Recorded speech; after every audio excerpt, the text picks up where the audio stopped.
நான் மீட்டிங்ல இருக்கேன். So Tata, you can start. Yeah. Please start. Welcome to Tata Literature Live Business Sutras. This is the second in our series where we bring leaders of business, management, and gurus of management to give us an installation of their wisdom across a series of talks and discussions. Today we talk about a very interesting subject, which is innovation. And this comes about from a new book called The 7 Sutras of Innovation by Nikhil Inamdar. The question I have is, why 7? But we'll come to that later. Why not 10, for example? Why not a round figure? Why not 5? But there must be a good reason for that. We have a very interesting lineup of people to discuss this.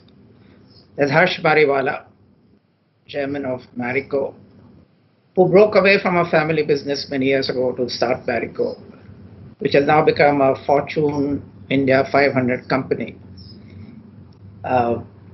And it's in the business of beauty products, oil, etc., etc., health as well.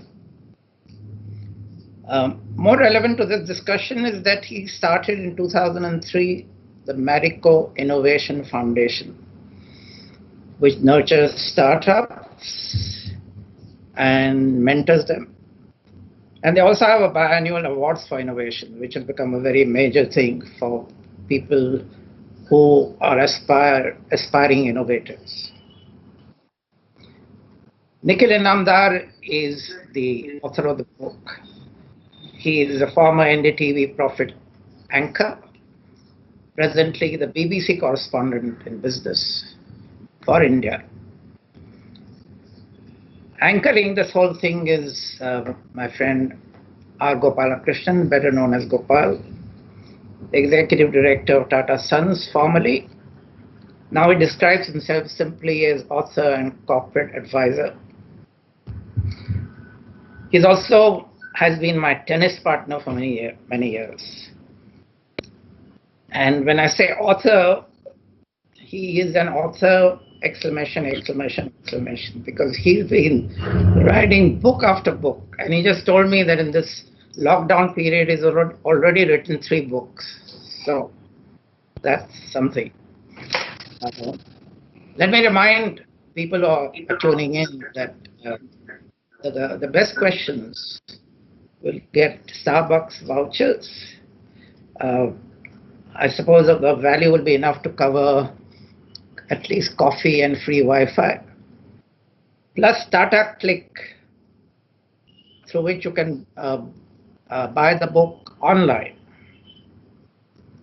At about 5:15, we will have a Q&A session where we'll get your questions and I'll put them to the panelists. So let me go on to Gopal. Gopal, this is being handed over to you to conduct the discussion. Thanks. Thank you very much, Anil, and may I add my own welcome to all the audience and say to Harsh and Nikhil, what a great pleasure it is to be an anchor for this particular program, because it's a promising session on innovation, a subject I'm deeply interested in myself. You know, I meet lots of people in the course of my social and official interactions who think India is not very innovative and we haven't produced a Google or an Apple or something like that. And I think they have a point of view. I have no doubt that India should be more innovative. But we shouldn't fail to notice our significant innovations in our country which are passing us by very quietly. I give you as an example, in the last 30 years, 40 years, India has created a $200 billion software industry led by Tata Consultancy. And that's bigger than the auto industry and the steel industry put together. So it's a huge innovation because the innovation was the offshore delivery model. ISRO has launched a Chandrayaan, Mangalyaan, at 10% of the cost of the equivalent US launch. And this is one of the chapters in the book written by Nikhil Inamdar about ISRO. Biocon, one of our own indigenous companies, has in partnership with Mylan now launched in the United States treatments which are 10% of the cost of equivalent treatments for diabetes and oncology. Hindustan Lever has, during my own career time, created a biological skins market, not only in India but abroad, which is now approaching $1 billion. So I think innovations also take time, like human beings, to be nurtured and mature and grow. I'll give you two examples, because after this I'll be putting questions to Harsh and Nikhil. We take the ballpoint pen as as non-innovative. But if you went back to your father's time, 1930s, a ballpoint pen was not known. And the ballpoint pen came into maturity in as late as 1940. And first patent for ball pens was given in 1888. Imagine, it has taken 42 years for it to reach maturity. I'll give you one more example of the wheeled suitcase. None of us will travel without a wheeled suitcase. But it came into maturity as late as 1990. But the first patent for a wheeled suitcase was given in 1888. So why does it take 90 years for it to come to scale up and become big? And therefore, I think business is an infinite game. Professor James Course said this in the 80s, that business is an infinite game, it's not a finite game. And it begins and ends in a manner which we can't quite discern. But timing is very important in innovation. And Bill Gross, who's one of the major founders of Idea Lab, had found that 42% of startups fail because they are just badly timed, and which you also realize much later. So I want you to bear these in the background of your mind. And I would like to start by posing my first question to Harsh Mariwala, and then we'll go back and forth between Harsh and Nikhil. Please feel free to interject if you have a point of view. Harsh, your company, Marico, is in the fast-moving consumer good business, and you've built a marvelous company in the last 40 years. There is a perception amongst many people that FMCG business doesn't lend itself much to innovation. Unlike engineering or information technology and more sexy things. Would you like to share your views on this? Yeah, you are, in a way, you may be right in one context. When it comes to leveraging technology, maybe FMCG is not leveraging technology as much as many other sectors like IT or space or so many other high-tech industries. But FMCG innovations are primarily based on consumer insighting. Many times the consumer does not know what they want, and the ability to go deep into consumer's mind is very, very important for any FMCG sector to come up with innovative products. So I would say that the leveraging of technology may not be as much, but leveraging of consumer is very, very high in FMCG, and most of the products, new products which come out, are based on that consumer understanding. And that's where FMCG scores over many other sectors, because we deal with so many people, housewives, and in millions. And the key thing is to go directly to the consumer and find out from them what are their latent needs. And as I said earlier, they may not be aware themselves that these are the needs. So the key thing is to go deep into consumer's mind and find out what are the gaps and launch products which meets consumers' unmet needs. So that's very interesting, Harsh, because you're saying really that it's not just scientific or technological R&D, but consumer R&D also, which is part of the toolkit of an FMCG company, and that's a very valid point. Tell me, you started your... Sorry? Gopal, I'll add a little bit more. I would say that, while developing a product also, it's very important that the person who is developing the product development wing or the R&D wing also is in touch with consumer, because many times, normally if you do a process where the marketing thinks of an idea and then it's passed on to R&D, they develop something, again it goes back to marketing in a traditional way of doing things. It takes a long time, and then the consumer rejects it, so again it goes back to R&D, and it takes a long cycle. So the key thing is to concurrently be in touch with consumer while developing products. And I think when you do that, I think the R&D is able to tackle most of the consumer expectations while developing the product, and the chances of it getting thrown back to them is much lesser, because they themselves have done consumer insighting while developing the products. So that's very interesting what you say, because you're not a 100-year company like Unilever or Godrej. So you produce in a very finite time. You become a $5 to $6 billion market cap company. Can you give us some illustration of how innovation has played a role in the way you described innovation in the growth of your company and the value of your company? So I think there are three things. One is to look at international trends. And many of these international trends, it's a matter of time they come to India and all over the globe. I'm not saying that we've done something on that front, but if you want to be an innovator, you have to do an outside in on what is happening internationally in terms of innovation. So a trend like a vegan trend, or a natural trend, or an organic trend. Initially, it starts off in a small way, mainly in US, and then it's a matter of time it will come to all over the world. So I think it's very important to have a look at what's happening in the area of the trends, the consumer trends. Also very important to look at what are the technologies which are coming in, which could help you arrive at innovations. But finally, ultimately, you have to go down to the consumer and find out what are the needs. And I'll just give you one example of a recent product we launched about 15, 20 days back. We realized that there was a heightened need for hygiene products.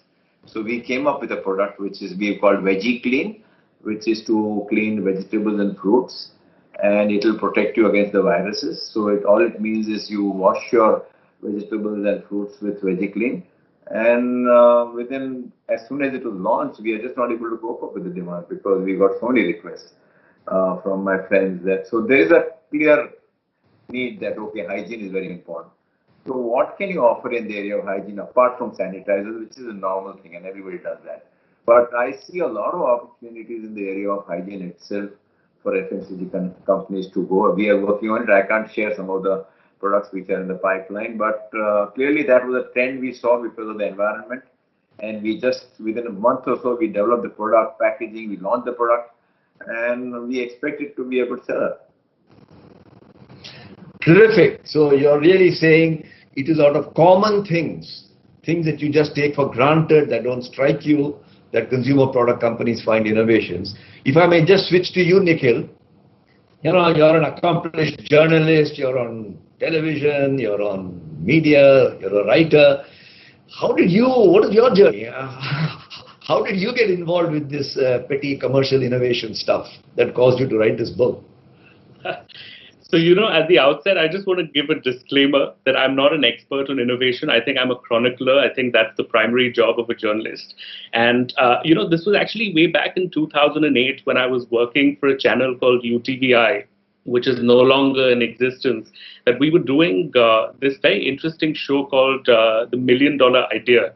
And this was really, that period was the first wave of the so-called digital entrepreneurs who were coming into the fray. People like Deep Kalra of Make My Trip, or Just Dial, or Meru Cabs, for instance, Shadi.com. And, through the course of producing that show, I was just fascinated at these, young people without inheritances, just coming out and putting money, raising money, and building these amazing companies that went from virtually nothing to, something quite substantial. And I think that was the starting point over the course of the next few years. Of course, as I was covering the Indian sort of business space and the economy, I also happened to write for the Business Standard, and people at Random House Penguin seemed to like what I was writing. So they asked me to do a book on the Baniyas, the mercantile communities of India. So that was my first book. And then I guess, Jaico sort of picked that up, and they approached me to do this. And I met with the teams of Marico and Mr. Mariwala, and that's how we sort of came about doing this. And I must say that when I got on board to do this project, one of the things that really, really interested me was the very scientific manner in which both Marico Innovation Foundation and their partners had actually culled out some critical insights and principles on the basis of which they wanted to mount this book. So what started off as a 9-month project actually went on to becoming a project that went on for about a year and a half, because we had the fundamental primary insights, and then I actually went ahead and did my own first-hand research, extensively traveled across the country, met these entrepreneurs, saw what they were doing on the ground, and the book, I think, is a result of all of that. Well, that's very interesting. So you have been dragged, if I may say so, not unwillingly, into this field of innovation. Your book says in the subtitle, the stories of scale-ups that are transforming India. So I will want to know, what do you mean by a scale-up? Can you tell our audience, why did you use that word? And this word transforming is also quite interesting. So, that's a very interesting question, because, what exactly is a scale-up can be quite a nebulous concept. I mean, it can be ambiguous in terms of a definition, depending on who you ask the question. But really, when we got down to sort of, figuring out what kinds of companies we wanted to feature, we were basically looking at startups whose ideas had gone beyond prototype, companies who validated, their products within a market space. Their initial funding needs were taken care of. They had some practices and protocols in place in terms of hiring or work culture. The founders had begun to professionalize the company. They'd done a few pivots perhaps and tested the market, and then recalibrated their product or their service to the reality.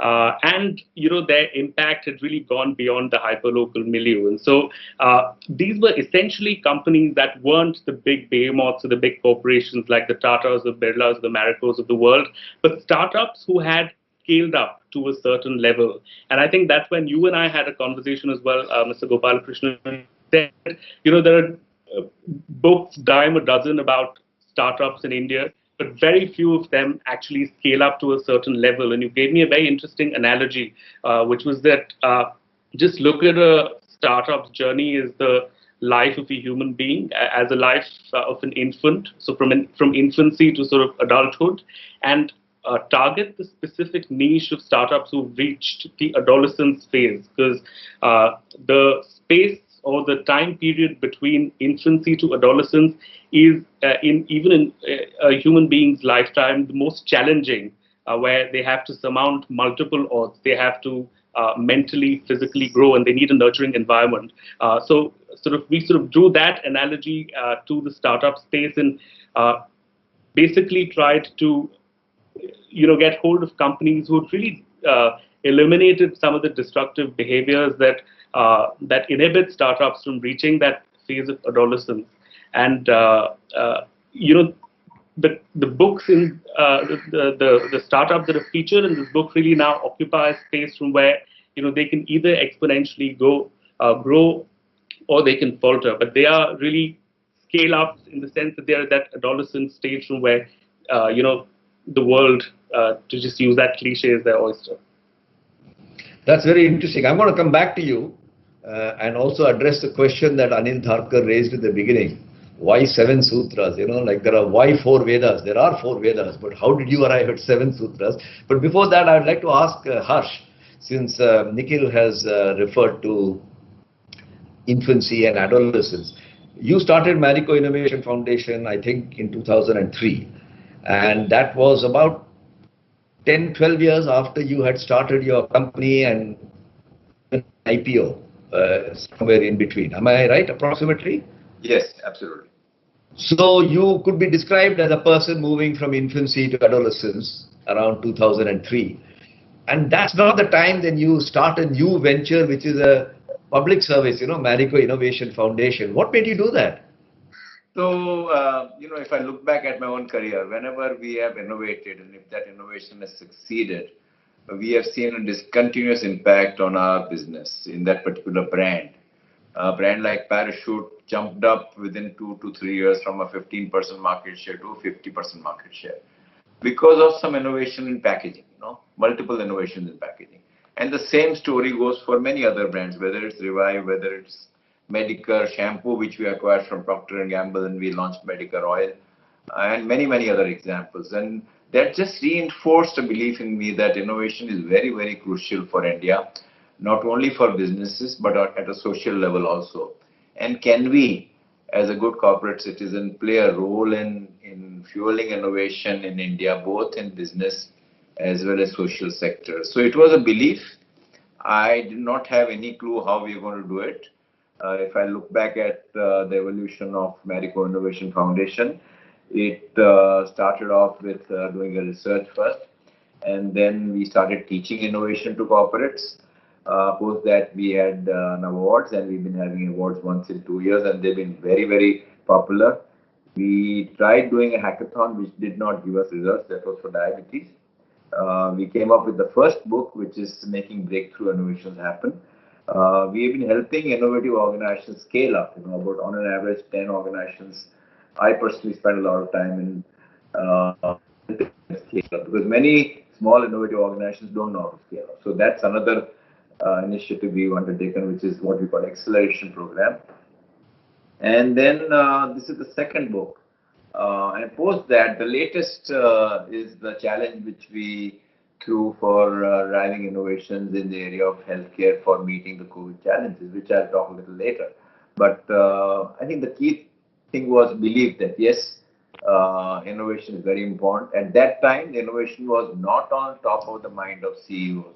And if you ask today any global CEO or Indian CEO, what are the big challenges? The first challenge is, say, people, second would be innovation, or vice versa. So people innovation play a very, very important role in an organization's journey. And I think that over a period of time that's proven, and we may have contributed a little bit in that area. And I was very fortunate to have a very, very good governing council to guide me, led by Dr. Mashelkar, and Gopal, you yourself are part of the governing council. We just meet twice a year, but I get a lot of input from them in terms of what should we be doing, what have you been doing, critique that. So I think all in all, it's been a very rewarding journey. That's terrific, because you're saying while your passion for your company was building up and you were able to launch your IPO and get your company going, your passion on a much wider canvas opened up in you, and you explained why. Yeah. And you made a reference to the recent COVID thing. Can you tell us, you've been 17 years at Marico Innovation Foundation. Yes. What have you done for COVID, if any? Yes, a lot, I would say. More effort than the money, but money also we've done something.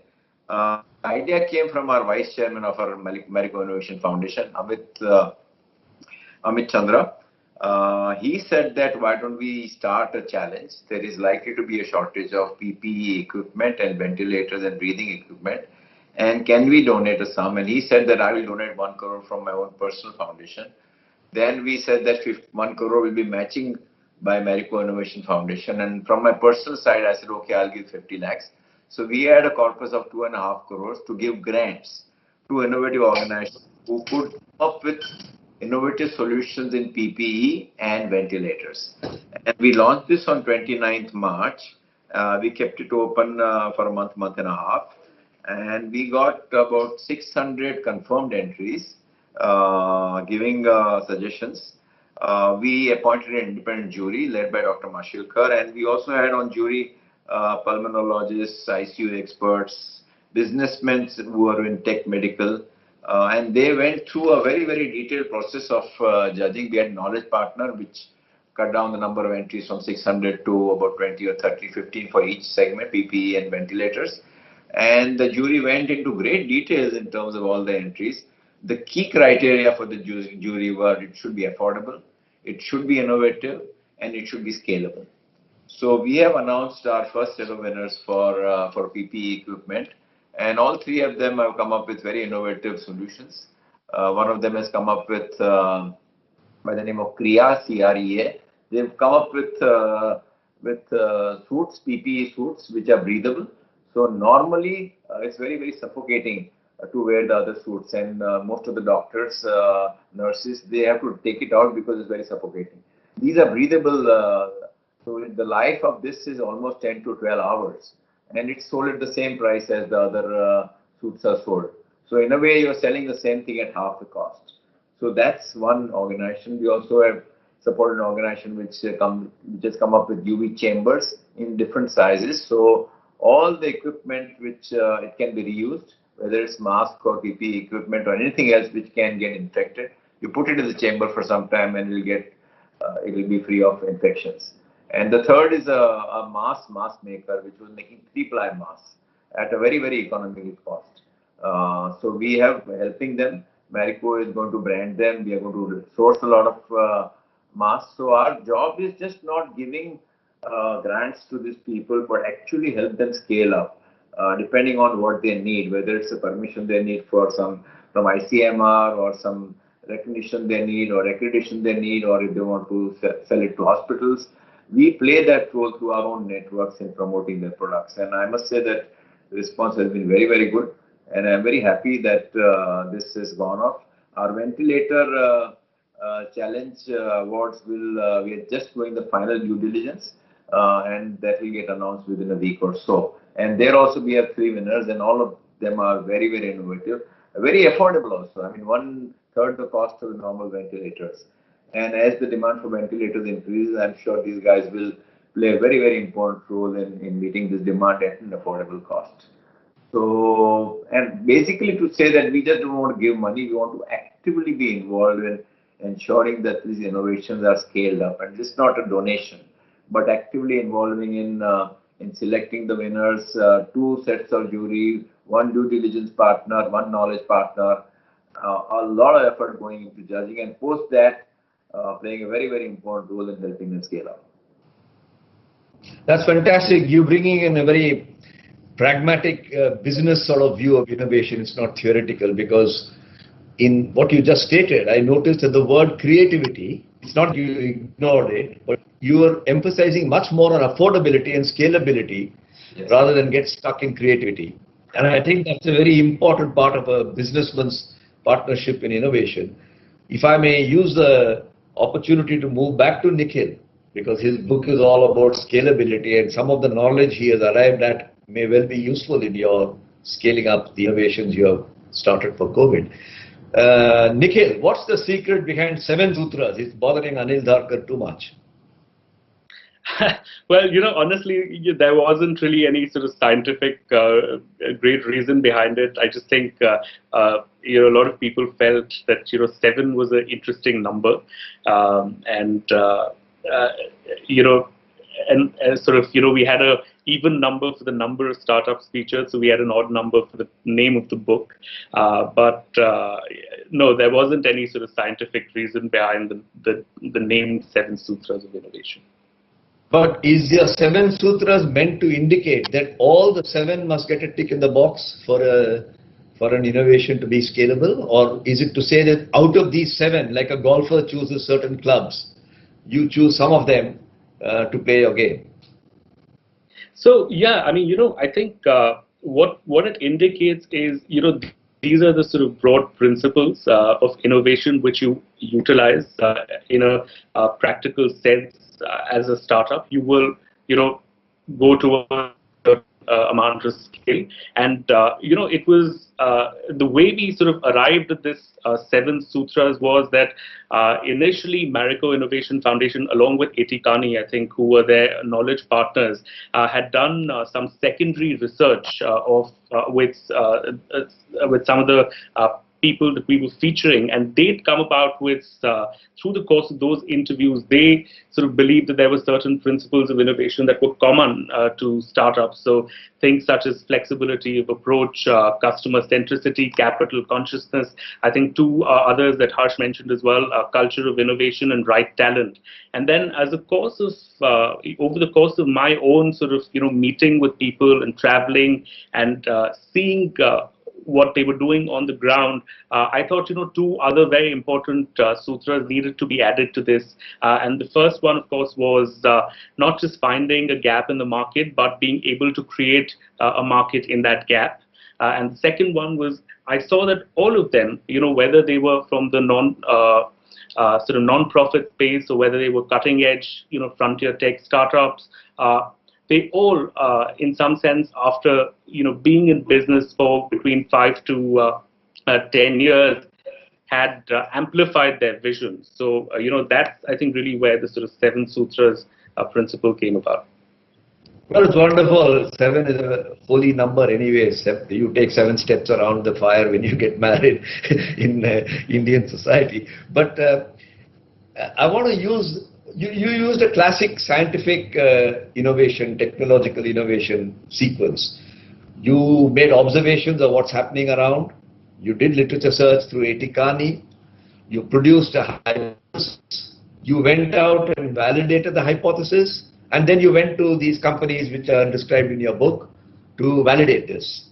Now, there is not enough time to go through all the 7 sutras right now. It's much better if the audience is interested. I hope they'll be interested to buy the book. But can I request you to take 2 examples? One is of a commercial nature, Tonbo Imaging, and one is of a social nature, which is Gunj. And just one after the other describe not the whole project, but how these 7 sutras were applied, because the audience here must go away with the feeling that if I spend whatever 300-500 rupees on this book, I'm going to get something very specific out of it. So please illustrate your findings through these 2. I've chosen 2 examples. If you want to choose something else, that's fine. But I thought choosing one commercial and one non-commercial one may be helpful. No, absolutely. I think I want to sort of start off by talking about Gunj, which is an incredible company. You can hear me, right, Mr. Gopalakrishnan? Yeah, go ahead. Okay. So, I want to start off by talking about Gunj, which, as you know, is this incredible social innovation startup, which was started by Anshu Gupta, who's now a Magsaysay Award winner, along with his wife, Meenakshi.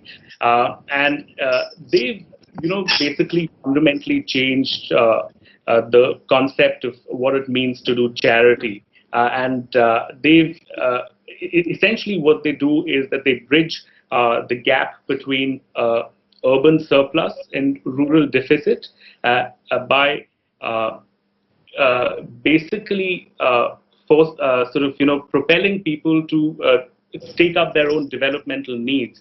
And this is one startup that ticked off, many of these 7 sutras. So, for instance, if I were to take an example of capital consciousness, Gunj is a startup which is pretty much, in some sense, brought about the barter economy to the forefront. So, unlike many other charities, they do not actually ask you for cash. They just ask you to give them your used clothes, so your used utensils, your used material. Then they repurpose that and give that away as kits to people in the rural areas who need it, but they don't do that for free. What they do is they make these people in the rural areas actually carry on developmental activities for their own good. So build a bridge, for instance, or build a road. And in return for that developmental work, they're given what they get from the urban areas. So the only money that they're additionally spending is the administrative cost of repurposing, some of that material. But the material itself is free because it's used and it's donated. The developmental effort that happens is free because that's the labor in lieu of the material. And so over the course of actually covering the startup, what we found was that for every 1 rupee that was donated to Gunj, the impact or the bang for buck was 5x. So if the budget for Gunj was 20 crore rupees, if you took into consideration the cost of labor, if you took into consideration the cost of all the material that they've been given for free, they're actually a 100 crore rupee charity. So that's just one example of how a sutra or a maxim such as cost consciousness is explained through the narrative of the story. And Goonj, in terms of scaling up, is an incredible story because it's gone on from 67 pieces of clothes that Meenakshi and Anshu wanted to donate on their own as charity to now 4,000 tons of used material. They have 1,000 employees, work in 25 states, and they have a sort of partner network of 250 organizations who are doing the effort for them. I just want to quickly mention one another sort of sutra, which is amplification of vision, and how they've put that into practice. So Goonj has this idea of going open source with their operating model, because Anshu believes that they want to go from being a non-governmental organization to a non-governmental movement. And he believes, not one person or not one company, not one NGO can really solve India's problems. So he's actually open sourced all the wisdom that Goonj has gathered over the past few years, and now wants others to just take it for free and do what they have to do. So, that's the second sutra, for instance, in practice at Goonj. So this is, the manner in which we sort of try to integrate some of these very theoretical concepts into a more sort of practical format. That's very interesting. Before we go on to Tonbo imaging, I just want to make 2 points, one in a serious vein and one in a lighter vein. The point in the serious vein is it was a very touching story about Habib. Lawaris, what is it called? Lawaris Lash Uthane Wala. And it sounded like a emotional story. And I think the point it brought to me was that innovation is a human activity, like you said, raising your child. There has to be emotion in it. And that is what triggered the founders to get moving. Lawaris Lash Uthane Wala is a very touching little, it's a small story, small part of your story. The one on the lighter vein, of course, was that either your advisor to the Prime Minister or somebody like you, you've also got a 5D principle, I noticed. Distribution, detailing, direction, distance, and dignity. So I think we should send this to the Prime Minister so that he can use it in one of his future speeches. But well done. You've given us a good idea about Goonj. Now tell us about Tonbo. I will, but I just want to add a point to what you said about innovation having a human angle, and I think one of the things that we honestly didn't know but stumbled upon as we sort of went about chronicling the stories of these 8 people is that to use a very sort of management term, they are all double bottom line companies. So they're not just for-profit companies. They profit with purpose. Some of them are, of course, social innovators, but even those that are actually doing innovation as a for-profit motive are making sure that they actually place the purpose of the social sort of welfare along with profit. So that was an interesting finding as well. In terms of Tonbo, I think in a decade, it's a very, very interesting product startup. I mean, India doesn't have too many product startups to begin with, but this is a sort of product starting edge of some really high-tech stuff that's happening. So it's gone on from, it basically provides sort of vision sites or imaging technology to the military, and it's gone on from providing these vision sites not to the Indian Army to actually now forces across the world. So it's in some sense India's sort of story to the world. It's broken through this very opaque insular defense procurement system that India has by not only providing an amazing or sort of creating an amazing product, but also giving a cost advantage. And now it's grown beyond India to geographies. I mean, it has offices in Singapore and Lithuania and the US, and it leverages a global workforce because it believes that talent need not sort of have borders. And I'll give you an example of how it's innovated. So it's a company that believed in its IP, that believed in being very, very prudent with its cash. And believe that they don't need to be doing everything.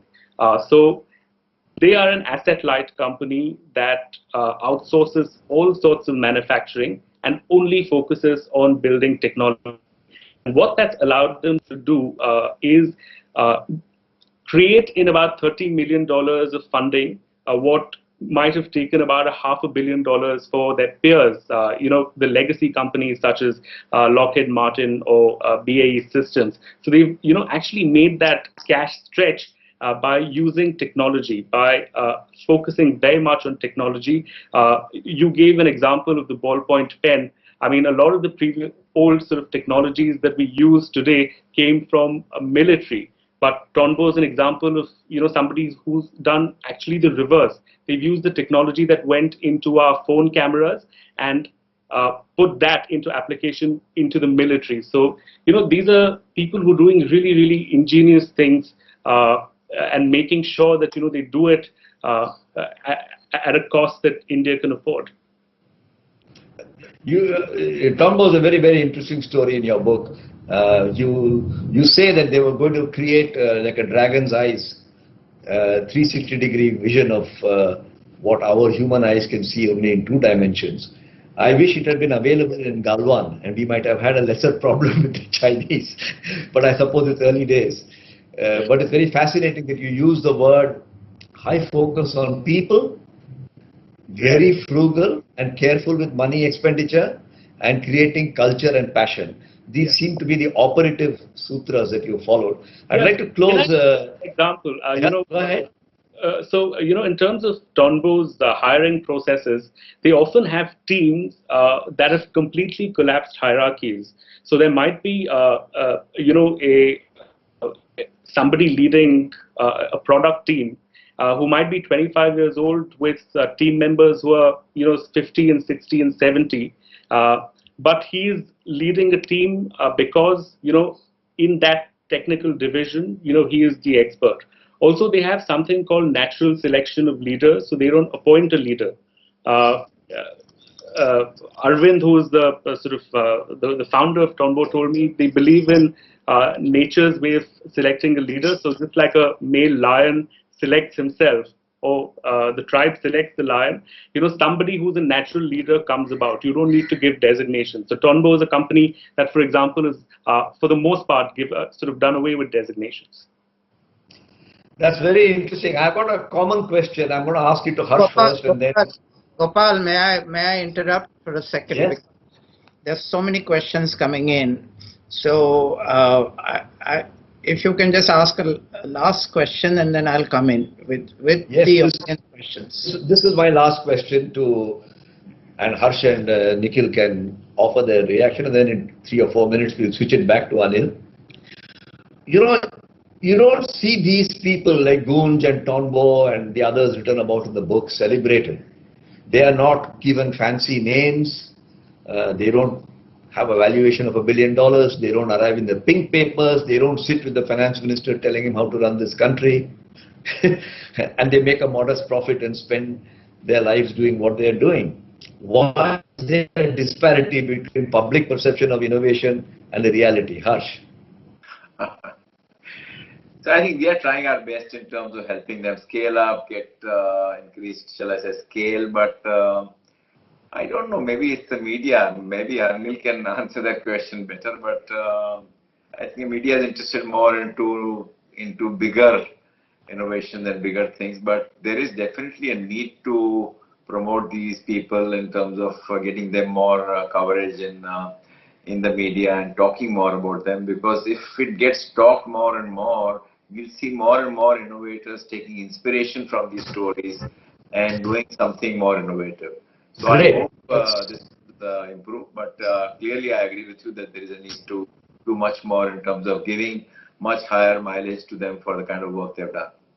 Nikhil, Topi has been put onto the media for making a Bollywood out of innovation. So defend yourself in 2 minutes and then we hand back to Anil. No, I don't think I'll defend myself. I'll just say that, innovation is a long gestation, endeavor. And I think neither the media nor most corporates in this country have risen up to the fact that you need to invest in long gestation projects that don't give immediate returns. So the media might be obsessed with headlines. The corporates might be obsessed with quarterly numbers. And I guess, the innovation imperative is fallen between these two stools. Terrific. Anil, over to you. Thank you very much, Harsh and Nikhil. I enjoyed the discussion with you. Thank you, Gopal. I hope the audience enjoyed it, but Anil will tell us based on the number of questions he's got. Okay. Thank you all three of you for a very, very riveting discussion. In fact, the first question, I think, relates to what all of you were talking about right now. And this is from Paritosh Bisht, who gets a Starbucks voucher. He says, what happens when you have an innovative idea, very good innovative idea, but don't know how to go about it, how to promote it? Because so often you get great ideas, we just fail to get off because people don't know what to do after that idea. Harsh. So let me answer. I think it's important to take that idea, and many times you have a lack of resources, constraint. So the key thing is to determine what will be required if you have to launch that idea or to prototype them. I'm a strong believer in prototyping, which is actually launching that idea on a very small scale. So if the scale is small, the resources required hopefully will be much lesser. And that prototyping is like a live market research where you see what's working, what's not working. You have a very close watch on what's working, what's not working, and then if that prototype is successful, then you scale it up on a much larger scale. And at that time, if you require resources, financial resources especially, then I reckon that you'll have to go to somebody. These days, the overall system for funding has improved dramatically over the last 4 or 5 years. So hopefully you can go to seed funds and make a pitch, and if you're successful and if you really have truly innovative offering, then you can raise money, because I strongly believe that if you have something innovative, you should be able to raise money. There are enough funders. They are also looking for interesting ideas. So if your idea is interesting, it is scalable, then all the best. And I think the best thing is to having prototype that, to actually go to seed funds and raise some money and then scale it up over a period of time. Okay, this is a question I think which all three of any of you can answer. This is from Dhiru, who gets a Starbucks voucher. They want a prediction of the biggest change in marketing for FMCG products post-COVID. What will be the biggest change? Gopal, go ahead. Harsh. Gopal, I will come in, but you go ahead. What will be the biggest change among FMCG products, correct? Go on, Gopal. In my view, something that Harsh alluded to is going to provide a great answer. There is a need for prophylactic measures, and prophylactic measures post-COVID are focused upon hygiene and prevention of attack by viruses and microbes. I believe that soap, in which I spent all my life, which was never thought of as a high-tech product, has now turned out to be the hero of COVID.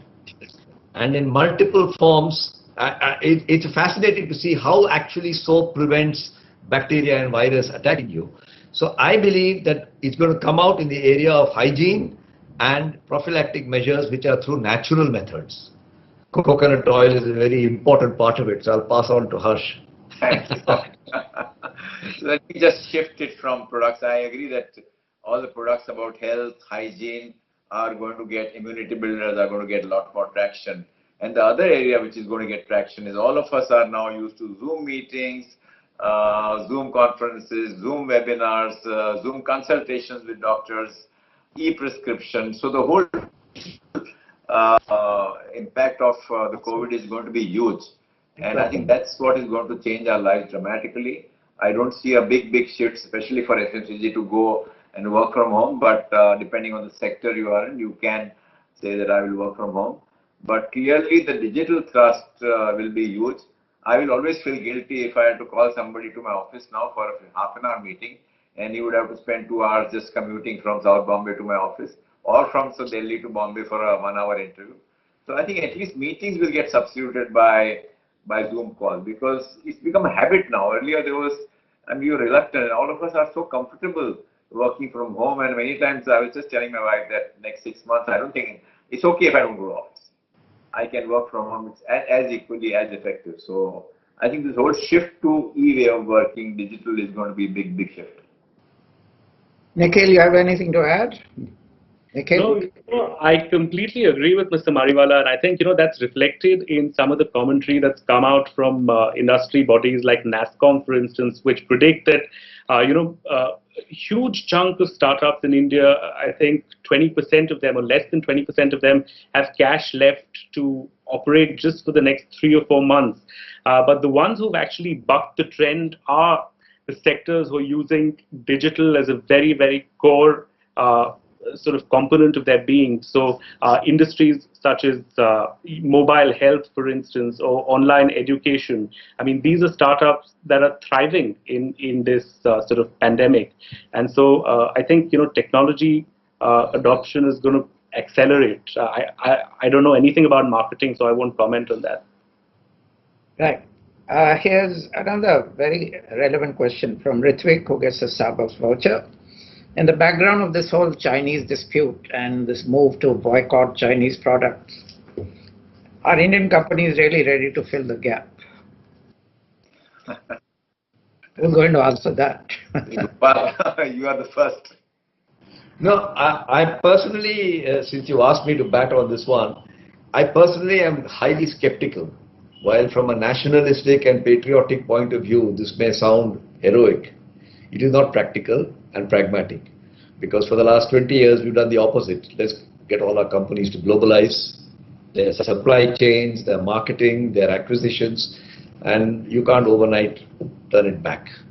So I'm not a great believer that that is the solution in totality. There may be parts of it which they can implement. No, but is there a possibility that this movement will catch on and Indian companies will try and gradually fill the gap? It can't happen overnight, obviously, but I don't believe that we will have this reversed.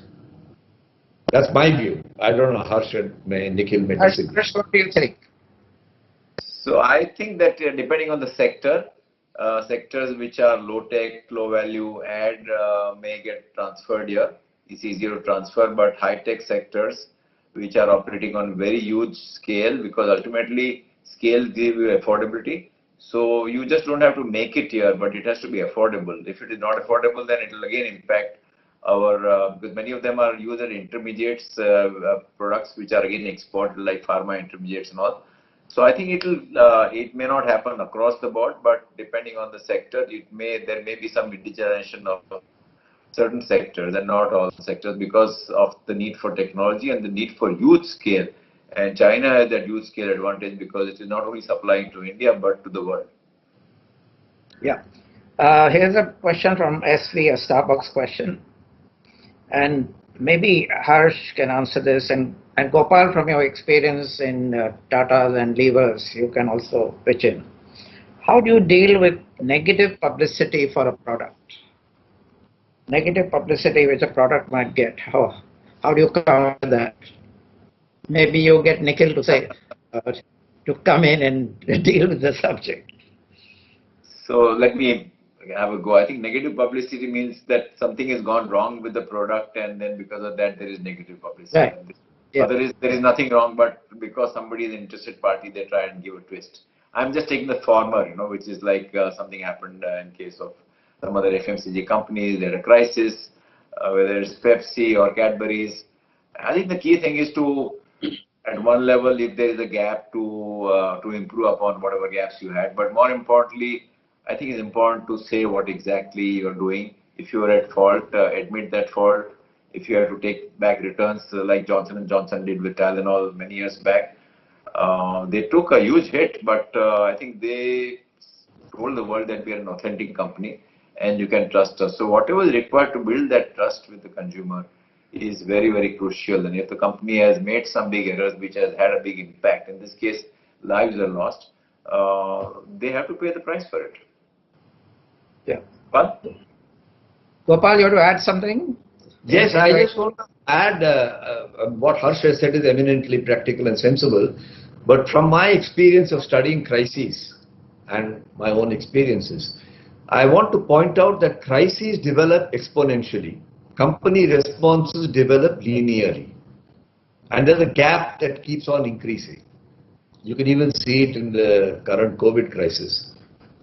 And I think if companies would ratchet up their response also to be exponential, at the risk of being slightly overreactive in terms of all the measures that Harsh described, we would have a much better situation. And Maggie is a very good example of what Suresh Narayan did in Nestle.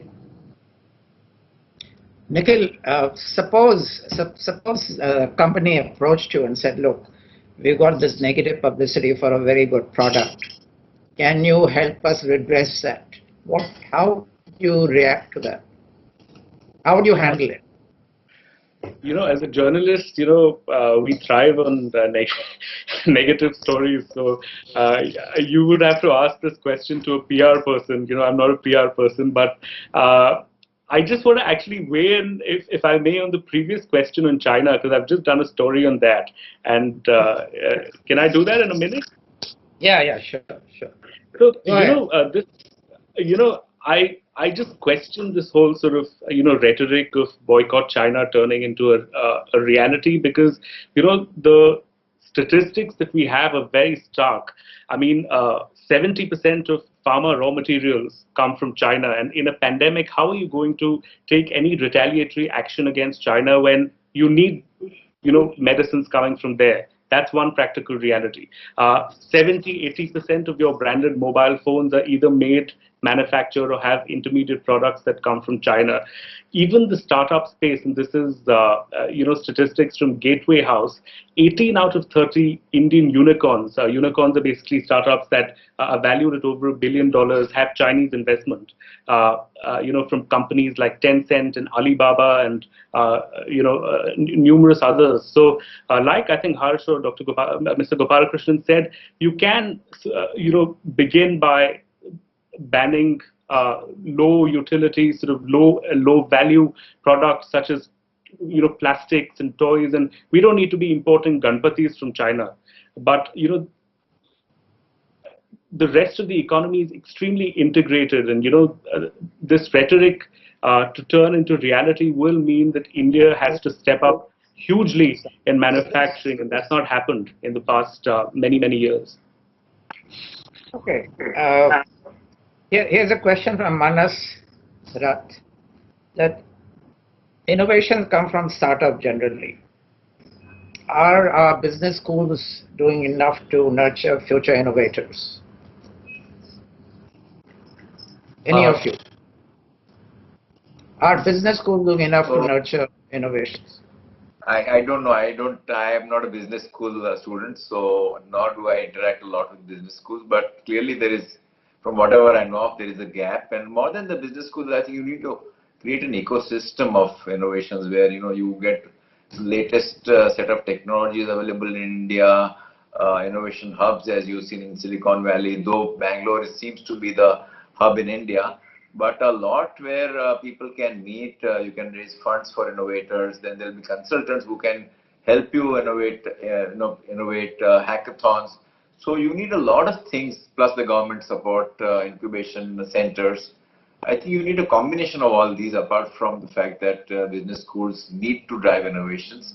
I believe that some of the business schools have some course on innovation. We did that when in our MIF Foundation, where we were doing elective in SP Jain for 2-3 years. We taught innovation and we give them challenge, but I don't think they are doing it as much as they should be doing it. Gopal, you want to add to that? Gopal, I agree with him, but I want to make a subtle difference between what Harsh is saying and what I wish to say, which is that management and innovation can be taught in terms of the explicit knowledge, what is known, but they are really learned on the job. And if I apply this principle to management, that a freshly minted MBA knows theoretical management but not practical management, same thing applies to innovation. You need an ecosystem. You must be faced with insurmountable looking problems so that you become innovative. I mean, Mangalyaan is a very good example. No B school could have produced Mangalyaan at $74 million compared to 800 crores or $800 million or whatever the United States spent. So I think being in the thick of it, in the turbulent waters, and that happens when you get to work. Yes. Now to end, here's the last question, which is to all three of you. From Aruna Venkat. What is the most impactful Indian innovation India has seen? It's a large question. Oh my God.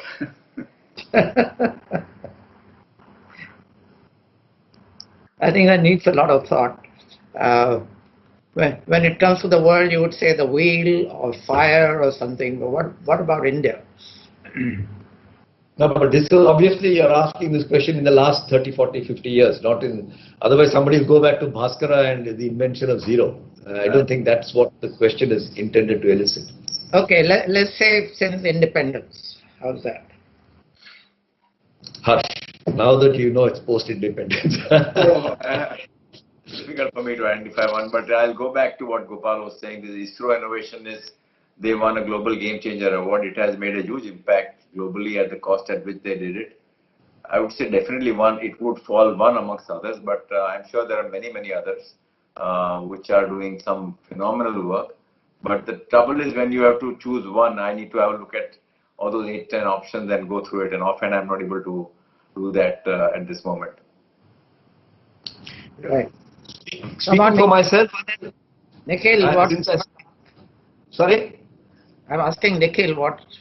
Yeah. No, I think, I would just say that it's very, very difficult to pick one. And, off my head, I can't think of one right now. But I think this is the right opportunity for me to plug the book.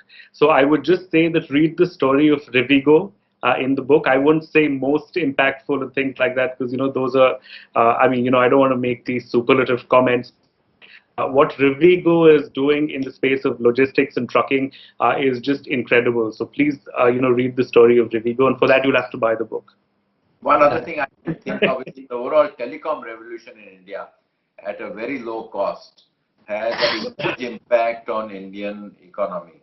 So to give mobile at a very, very low cost is a huge innovation which has had a huge impact. So I would single that mobile revolution also as a big innovation. It could be an innovation in pricing, but that also is innovation. Gopal? Since I started my career in what was then called data processing, which is now called IT, I am very much inclined to nominate the offshore delivery model. It won't last forever, but I think it has produced a scope of 4 million jobs of educated graduate engineers, and it has produced $200 billion of business. It employs more people than the steel industry, the auto industry, and the tea industry put together. And for me, this is a huge innovation. And no other country can claim what India has done. It is very unique what India has done. It's not like garment industry or shoe industry. So my nomination goes to the offshore delivery model of the Indian. I think Gopal is a very valid point, yes. Maximum.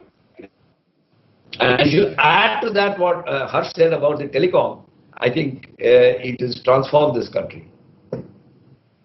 Right. So we come to the end of this very, very interesting session on innovation. And I'd like to thank the participants, Harsh Mariwala, Gopalakrishnan, and Nikhil Inamdar. We continue this series on Friday, July 3 at 4:30 p.m. and we talk about sustainability. You can get the book, The 7 Sutras of Innovation, on Tata Click. Or you can go to your bookstore when they open, but I think a lot of them are also open online. Thank you all. Thank you all for being here. Thank you, Anil. Thank you all. Thank you, Harsh. Thank you, Nikhil. Thank you, Anil. Thank you. And thanks, Tata Life. Bye.